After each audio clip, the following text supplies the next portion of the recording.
kocar kacir diserang KKB. Pengamat militer duga ada keterlibatan pasukan asing.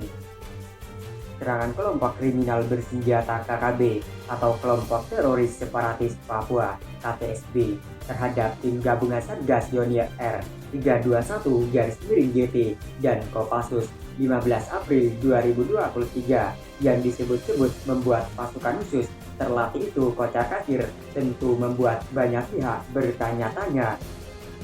Bahkan pengamat militer Dr. Joni Prasakundini Bakri MSI menduga ada keterlibatan pasukan asing membantu aksi KTSB di Nduga, Papua.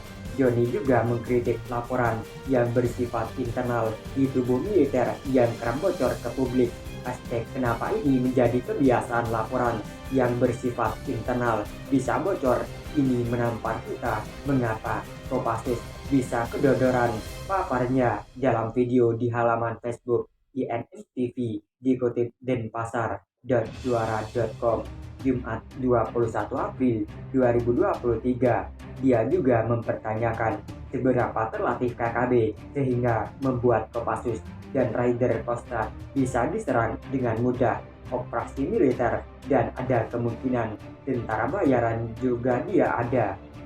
Di bagian lain, dalam YouTube Puspen TNI yang ditayangkan Selasa 18 April 2023, Panglima TNI Laksamana Yudo Margono mengungkapkan cara KKB menyerang prajurit TNI, di mana mereka memanfaatkan anak kecil hingga perempuan untuk menyergap prajurit TNI dalam perjalanan, dihadang dan kontak tembak dengan KST yang dalam kontak tembak tersebut mereka memanfaatkan masyarakat dan juga anak-anak untuk menyerbu, paparnya.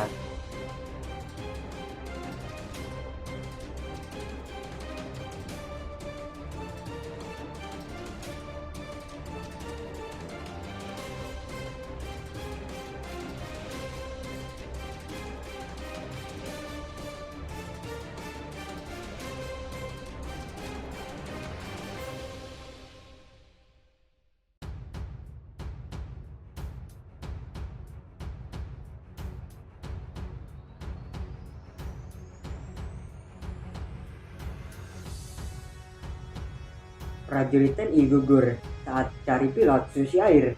Komisi 1 KKB wajib dilumat, mereka tak peduli HAM.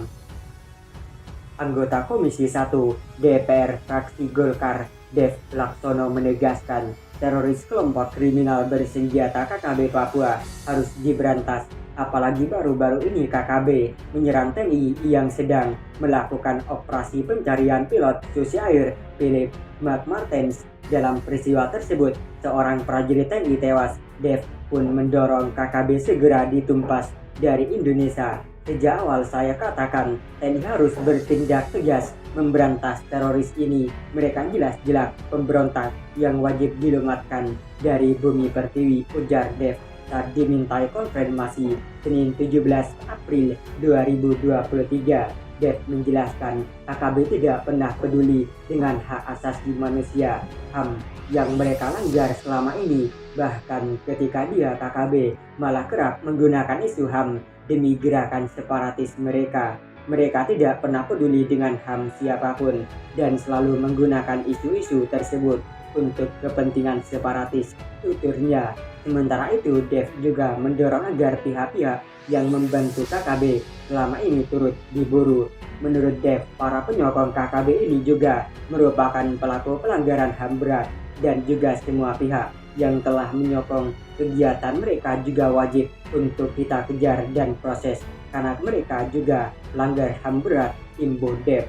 Kepala Pusat Penerangan Kapus TNI Laksamana Muda Julius Wijojono memaparkan kronologi soal peristiwa prajurit Satuan Tugas Satgas Batalion Infanteri Yonif Raider 321 garis miring Galuh Taruna yang diserang KKB saat operasi pencarian pilot Susi Air Philip McMartens 37 tahun.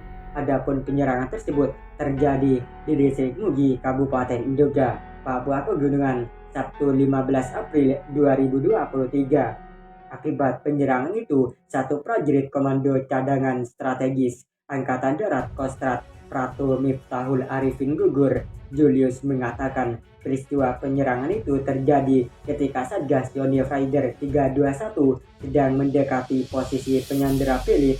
Dari Satgas Yonif Rider 321 mencoba menyisir mendekati posisi dari para penyandera KKB.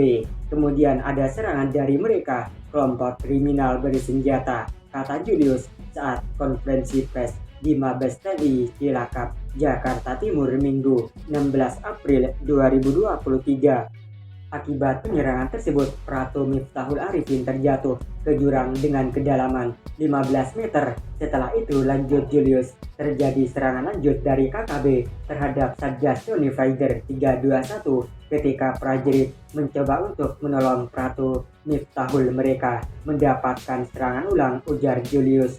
Julius membantah kabar yang menyebutkan ada 6 prajurit yang gugur akibat penyerangan susulan itu. Dia mengatakan kondisi prajurit lain yang mendapatkan serangan susulan itu masih didalami. Kondisi lain masih dalam tahap pendalaman, tutur Julius. Untuk jumlah korban nanti akan kami data ulang dan kami sampaikan, kata Julius. Terpisah, Kepala Penerangan Kodam 18 Cendrawasih Kolonel Kaf Herman Taryaman mengatakan penyerangan tersebut terjadi pada Sabtu sekira pukul 16.30 WIT.